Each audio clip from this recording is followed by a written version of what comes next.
द्वारकाधीश भगवान की जय। देखिए सुदामा जी जा रहे हैं कन्हैया से मिलने के लिए। शरीर कैसा है? बिल्कुल दुबला पतला सा, एक एक नस दिख रही है कि हड्डी गिन लो महाराज शरीर की। 20 जगह से धोती फटी हुई है, सिर पर ढकने को वस्त्र नहीं है। जाना था द्वारका, पहुंच गए कहीं और महाराज। सुदामा जी के मस्तिष्क से तेज छलक रहा है, मन में भावना कैसी सुंदर है कि घनश्याम तुम्हें ढूंढने जाए कहां कहां, अपने विरह की याद दिलाए कहां कहां। जाना था द्वारका, पहुंच गए काशी महाराज। भ्रमण करते करते ऐसी स्थिति हो गई, जब भी आप भगवान से मिलने के लिए चलोगे, भक्ति में दृढ़ हो जाओगे,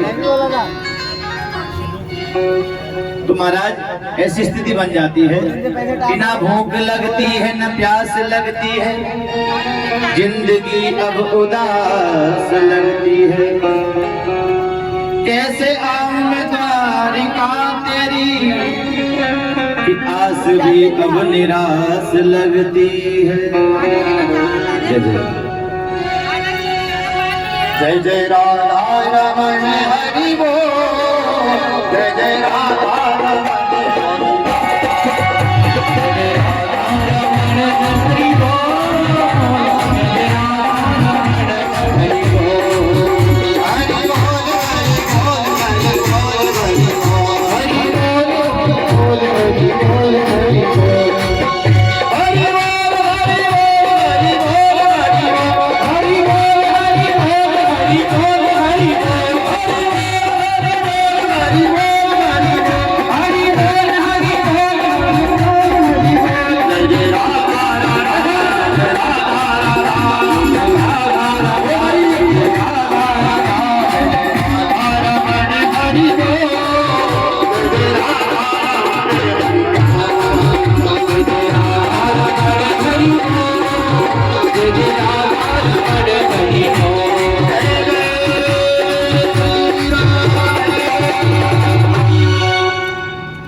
सुदामा जी मनी मन सोचने लगे, अरे भैया द्वारकाधीश, मैं तुझसे कोई धन संपदा मांगने नहीं आ रहा, बेटी बेटा मांगने नहीं आ रहा। जा रहे थे, बहुत लंबी यात्रा हो गई महाराज, पैदल पैदल जा रहे। उनके सामने विशाल संकट आया, नदी। अब नदी को पार कैसे करें? देखिए आप प्रयास करेंगे, कर्म करेंगे तो भगवान जरूर आपकी सहायता करेंगे। आज सुदामा जी को पार कराने के लिए भगवान स्वयं केवट बनकर के आए और सुदामा जी को पार कराया। वो सुदामा जैसे सुदामा जी महाराज उस किनारे पर पहुंचे, उन्होंने केवट जी से पूछा, भैया यहाँ से द्वारका कितनी दूर है? बोले महाराज अभी आपको 3 महीने का समय और लगेगा। अब कोई एकदम से इतना विशाल किलोमीटर बता दे तो महाराज हम हार जाते हैं।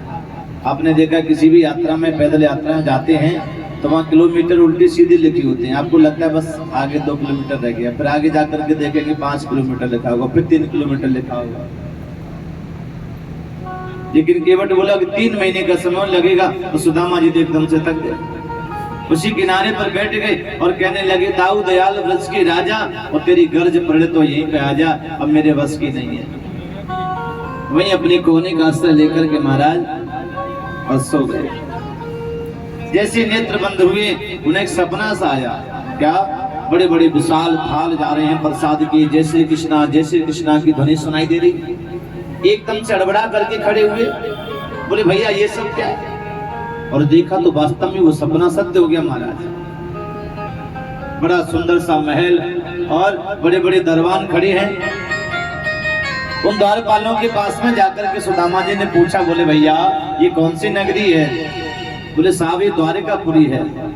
द्वारिकापुरी? तब तो ये मेरे मित्र की द्वारिका है। देखिए भगवान के दरबार हैं, भगवान के द्वारपाल हैं। जरा सा भी उन्हें अपने पद का अभिमान नहीं हुआ।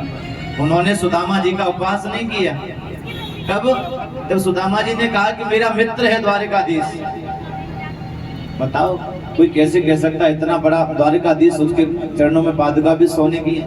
यहाँ तो पादुका ही नहीं है, कपड़े ही नहीं है महाराज, सिर को ढकने के वस्त्र नहीं है। लेकिन फिर भी कहते हैं कि मेरा मित्र है द्वारकाधीश।